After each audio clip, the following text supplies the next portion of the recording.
The Karnataka government has called a special cabinet meeting on April 24th to take up the issue of internal reservation for scheduled caste, a decision seen as critical for pending government recruitment. Officials indicated that nearly 65,000 vacancies cannot be filled until the internal reservation framework is finalized, even as the state currently has over 2.5 lakh vacant posts across departments. The meeting was earlier scheduled for March 27th but was postponed due to the Model Code of Conduct during bypolls in Davangere South and Bagalkot held on April 9th.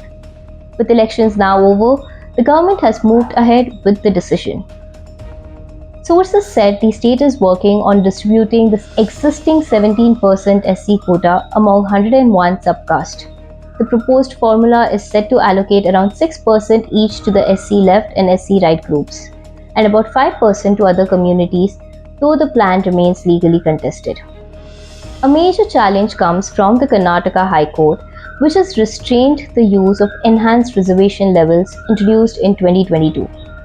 The court has directed that recruitment cannot proceed under the revised 17% SC and 7% ST quotas until a final ruling is delivered. As a result, the government may have to continue with the earlier reservation structure or maintain status quo arrangements for now.